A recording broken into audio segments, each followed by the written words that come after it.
આજે આપણે બનાવીશું સુરતી વેજ તપેલું. આ ન્યુટ્રેલાના સોયા ચંક્સ છે. આપણે એક પેકેટ લેવાનું છે.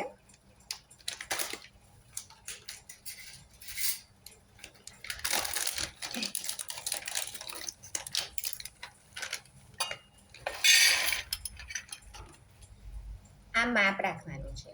અત્યારે એક વાડકો ભરીને આપણે સોયા ચંક્સ લીધા છે. ઓલરેડી મેં પાણી ઉકાળવા મૂકી દીધું છે. એમાં આપણે નાખી દઈશું. વિધિન 6-7 મિનિટ માટે આપણે એને બોઇલ કરવાનું છે.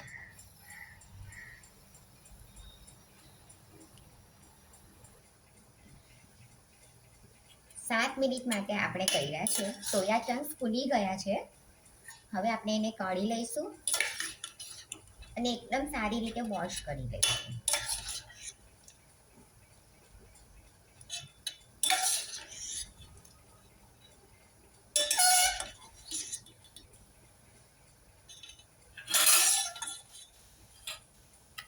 આ જ ગરમ પાણીમાં આપણે જે એક વાડકો સોયા ચંક્સ લીધો હતો એ જ માપમાં આપણે સોયા ખીમા લેવાનું છે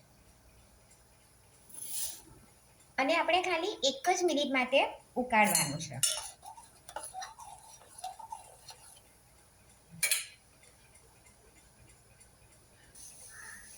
સોયા ખીમા 1 મિનિટ માટે સરસ રીતે ફૂલી ગયો છે. હવે આપણે એને ડ્રેન કરી દઈશું અને ખૂબ સારા પાણીથી વોશ કરી દઈશું.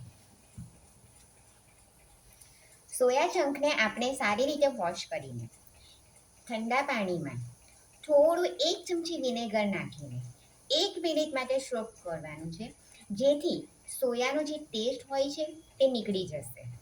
એવી જ રીતે સોયા ખીમાને પણ બરાબર વોશ કરીને 6-7 પાણીથી વોશ કરીને એની પણ 1 મિનિટ માટે ઠંડા પાણીમાં 1 ચમચી વિનેગર નાખીને રાખવાનું છે અને પછી ડ્રેઇન કરી દેવાનું છે, જેથી એમાંથી એનો સોયા ખીમાનો પણ ટેસ્ટ નીકળી જશે. હવે આપણે કુકરમાં 4 ચમચી તેલ નાખીશું.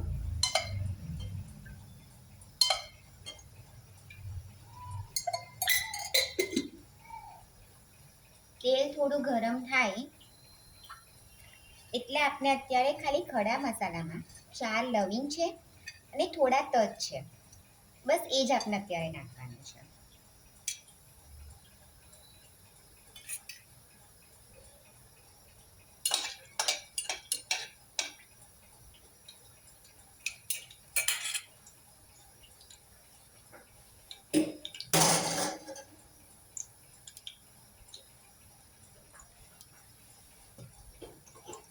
તેલ ગરમ થઈ ગયું છે. આપણે સોયા ખીમા ડ્રેઇન કરીને 7-8 પાણીથી વોશ કરીને ઠંડા પાણીમાં 1 ચમચી વિનેગર નાખીને 1 મિનિટ માટે સોક કરી દીધું છે, જેથી એનો સોયા ટેસ્ટ નીકળી જશે. હવે આપણે સોટે કરવાનું છે.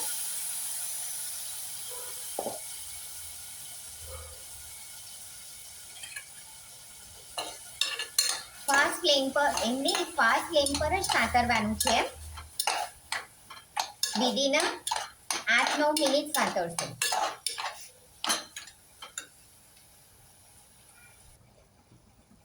આ સોયા ચંક છે, જો આ રીતે સોફ્ટ હોવા જોઈએ. જો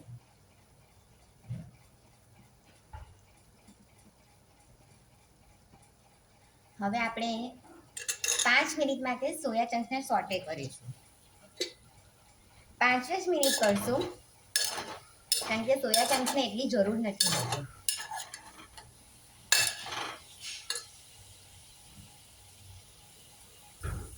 પાંચ મિનિટ થઈ ગઈ છે. હવે આપણે હલાવવાનું નથી. મેં 4 કાંદા લીધા છે.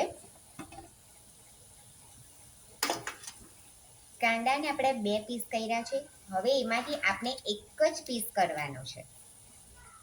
બસ એવી રીતે ઉપર કાંદા પાથરી દઈશું.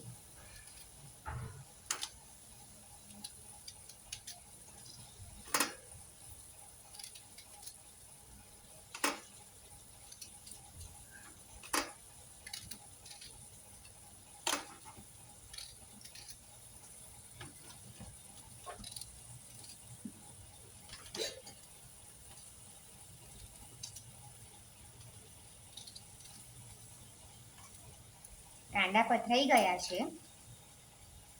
હવે આપણે 1 ચમચી આદુ લસણની પેસ્ટ નાખીશું.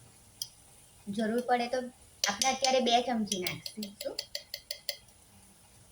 તમે ટેસ્ટ પ્રમાણે ઓછું વટું કરી શકો છો.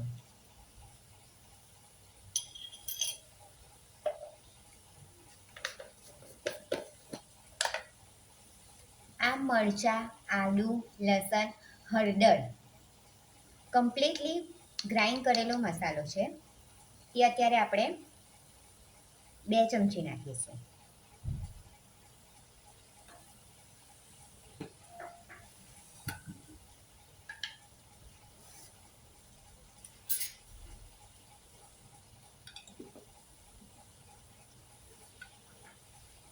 કાશ્મીરી લાલ મરચું છે એ આપણે 1 ચમચી નાખીશું.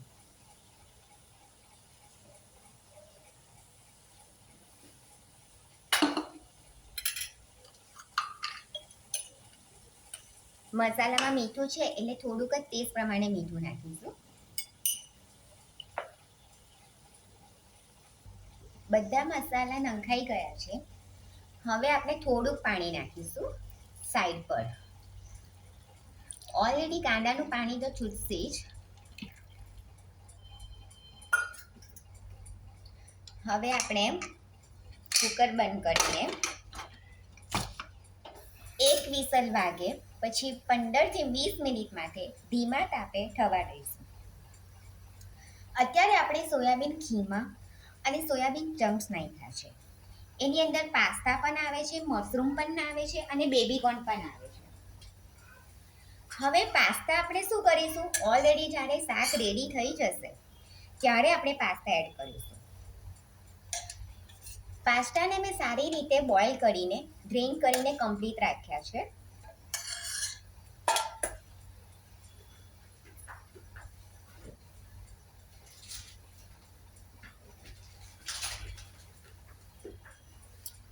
આ મશરૂમ છે, આપણે એને સારી રીતે વોશ કરીને સાફ કરીને એને પણ આપણે બોઇલ કરી દઈશું અલગથી.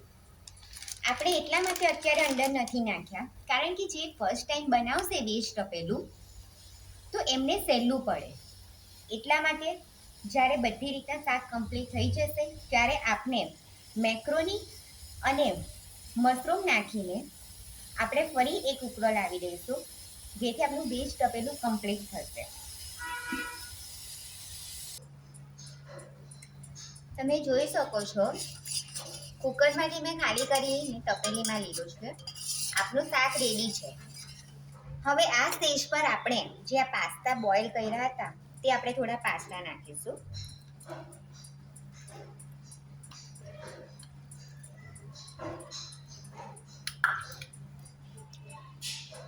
પાસ્તા તમારે ક્વોન્ટિટી હિસાબે નાખજો.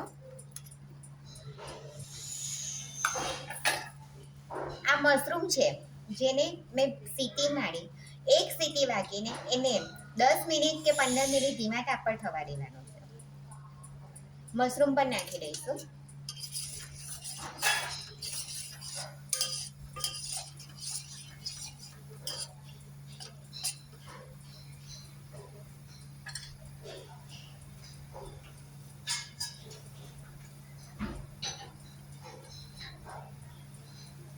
આ સ્ટેજ પર થોડું પાણી ઓછું લાગે તો આપણે એડ કરીશું. હવે આપણે એક ઉકળો આવવા દઈશું.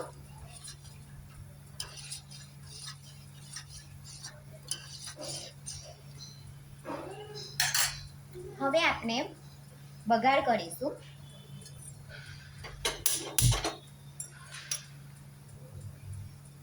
આપણે વઘાર ગરમ મસાલાનો જ કરવાનો છે. આપણે આ ચીબાનો ગરમ મસાલો લીધો છે, 1 ચમચી ગરમ મસાલો લીધો છે આપણે. આપણું તેલ થાય એટલે આપણે ગરમ મસાલો નાખીશું.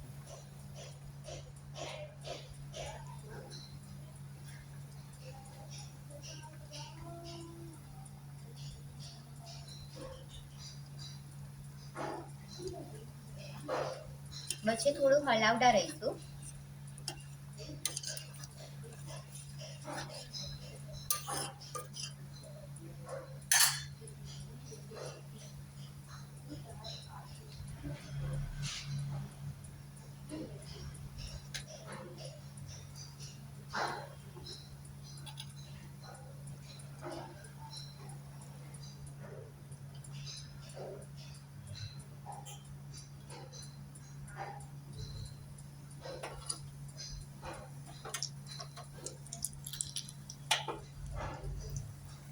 વઘારમાં ગરમ મસાલો નાખી દીધો છે. હવે આપણે શાકમાં નાખી દઈશું. થોડું પાણી નાખીશું.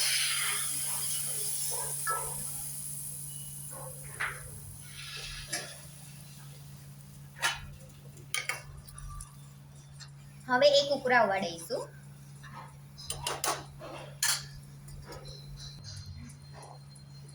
આપણું શાક રેડી છે. હવે આપણે સર્વ કરીશું. તમે જોવો.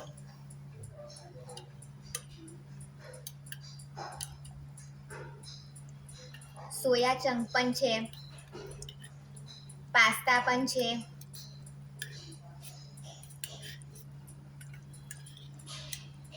મશરૂમ પણ છે. તમે આમાં બેબી કોર્ન પણ નાખી શકો છો.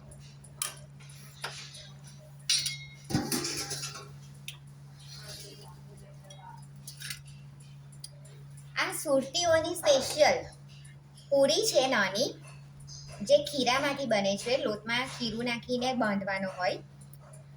તમે આ શાક પૂરી સાથે ખાશો તો વધારે સ્વાદિષ્ટ લાગશે. આ શાકને તમે બાજરીના રોટલા અને ચોખાના રોટલા સાથે પણ ખાશો એટલું જ સ્વાદિષ્ટ લાગશે. આપનું વેજ તપેલું તૈયાર છે, જે ઓછી મહેનતે અને સરળ રીતે બની જાય એ રીતે મેં તમને બનાવીને બતાવ્યું છે. બાય.